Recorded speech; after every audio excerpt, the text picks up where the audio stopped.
देवी Bhagavatam Mahapuran doctor Kislay Pandey के साथ। इस भाग में महाराज जन्मेजय ने कहा कि यह कौन सी कथा है और इसके बारे में तो आपने अभी तक वर्णन नहीं किया। मुझे जानना है कि ये हैहवंशीय लोगों ने कौन सा दुराचार किया भृगुवंशियों के साथ, और आपने इस बारे में मुझे नहीं बताया, तो कृपा पूर्वक मुझे इस कथा का भी सेवन करवाइए, इस कथा का भी श्रवण कराइए। उन्होंने बताना शुरू किया आगे कि राजा जन्मेजय, एक बार हैहवंशीय राज में महाराज कार्तवीर्य हुए। कार्तवीर्य इतने प्रतापी थे कि उसकी कोई परिभाषा ही कहना उचित नहीं होगा। उनकी 1000 भुजाएं थी, उन्हें तो सहस्र अर्जुन भी कहा जाता। अत्यंत पराक्रमी, और जितने पराक्रमी उतने ही धर्मात्मा। दान, पुण्य, तप, तीर्थ, पूजन, अर्चन, यज्ञ, होम, सब में आगे। वो इतने दानी थे कि उन्होंने बिना कुछ आगा पीछा सोचे अपनी संपूर्ण संपत्ति, सर्वस्व भृगुवंशी ब्राह्मणों में दान कर दी। कुछ समय बाद जब वो स्वर्गलोक को प्रस्थान कर गए तो उनके वंश में जो लोग उत्पन्न हुए उन्हें धन की आवश्यकता पड़ी। तो उन्होंने जो भृगुवंशी थे उनसे संपर्क किया और उनको बताया कि हमारे जो राजा थे, हमारे पितामह थे या हमारे पिता थे कार्तवीर्य, उन्होंने आपको इतना सब कुछ दिया, आज हमारे ऊपर संकट आ गया है, हमें वो धन वापस दीजिए। तो जो भृगुवंशी ब्राह्मण थे उन्होंने ये कहते हुए मना कर दिया कि अब तो हमारे पास कुछ बचा ही नहीं, सब खत्म हो गया, और सारा पैसा इधर उधर छुपा दिया, सारा धन इधर उधर गाड़ दिया। इधर समय के साथ साथ ये जो हैहवंशीय थे उनके ऊपर समस्याएं और विकराल होने लगी, उनकी आर्थिक स्थिति और विकराल होने लगी। तो वो मांगने में और मुखर हो गए। जब भृगुवंशी ब्राह्मणों को ये दिखा कि अब तो कोई रास्ता नहीं है, तो उन्होंने क्या किया, अपना पैसा जो है इधर उधर जमीन खोद के गाड़ दिया और खुद पर्वत की कंदराओं में चले गए छुपने।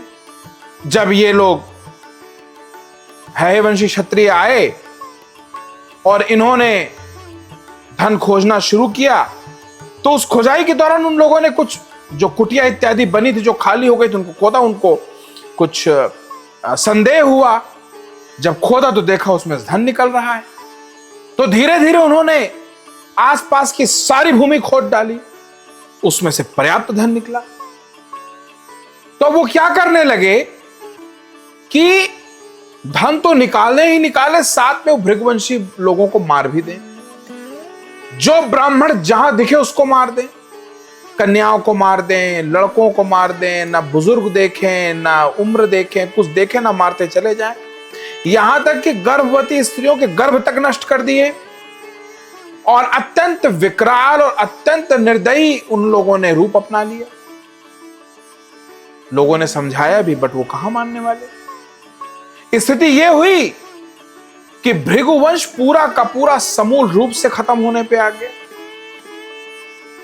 तो कुछ एक स्त्रियां जो बची थीं,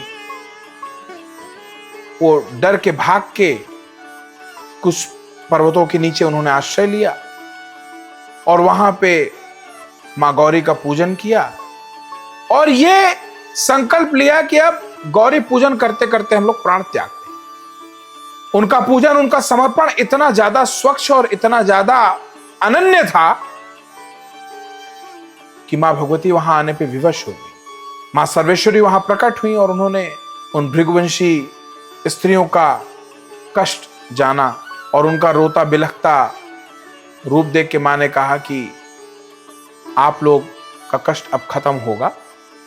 कुछ समय बाद आप लोगों से एक बालक जन्म लेगा और मेरी प्रेरणा से वो आपके हर कष्टों का शमन करेगा। मां के इस आशीर्वाद से स्त्रियां थोड़ा सा निर्भीक हुई, थोड़ा निडर हुई और इधर उधर धीरे धीरे अपना स्वच्छंद विचरण करने लगे।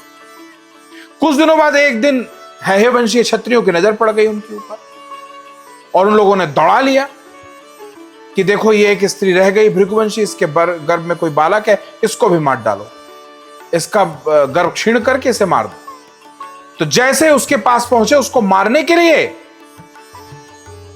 तो गर्भ में जो बालक पल रहा था, मां परांबा की कृपा से गर्भ में ही उसकी शिक्षा दीक्षा हो गई थी। समस्त वेद समस्त शास्त्र का उसने अध्ययन गर्भ में ही मां के कर लिया था और गर्भ में वो एक मनस्वी पुरुष के भांति आप ये समझें कि तपस्या में था। जैसे ही उसने देखा कि हैहे वंशी क्षत्रिय आ गए हैं और उसकी मां के ऊपर आक्रमण करने वाले हैं और उसकी मां का वध होने वाला है, वो अंदर से ही जागृत हो गया। उसके जागृत होने का असर यह हुआ कि वहां पे सैकड़ों सूर्य की आभा फैल गई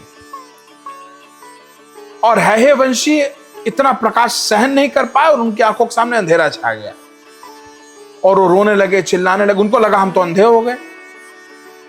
वो प्रकाश इतना था कि वो उसको संभाल नहीं पाए। उनको लगा कि तो पूरा जीवन खत्म हो गया।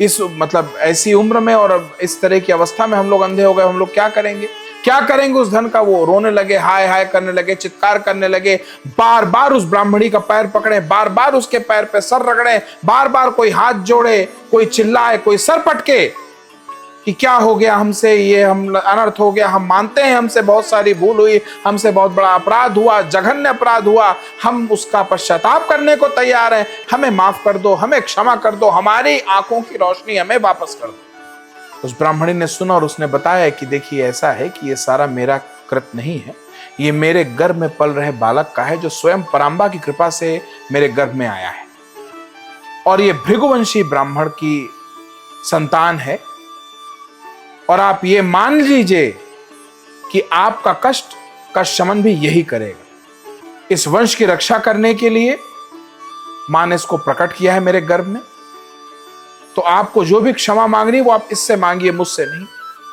तो सारे लोग उसके गर्भ की तरफ इंगित होके बारंबार क्षमा मांगने लगे। तो बालक को दया लगी, भृगुवंशी थे, दया उनके स्वभाव में था, तो उन्होंने जो गर्भ में पल रहा बालक था, उन्होंने ये निर्णय दिया कि ठीक है जो हुआ सो हुआ, आप लोग अपने क्षेत्र को प्रस्थान करिए और दोबारा पलट के कभी इधर मत देखिएगा।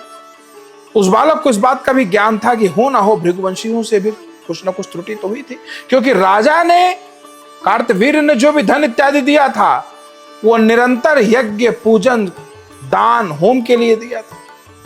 धन लेने के बाद ये लोग भूल गए, इन लोगों ने कुछ किया नहीं। पर जो होगा जैसे होगा विधि उसका निर्णय स्वयं करेगी, ऐसा विचार लेते हुए उस बालक ने सब लोगों को यह आदेश दिया कि आप लोग जाएं, आपके जो आंखों की रोशनी वो भी आ जाएगी, आपकी दृष्टि वापस पुनः जाए पहले जैसे हो जाएगी, दोबारा कभी भृगुवंशियों की तरफ मत देखिए। जान बची उनकी और बारंबार हाथ जोड़ते हुए सब लोग दोबारा अपने क्षेत्र को भाग गए। तो फिर प्रेम से बोलिए जय माता की।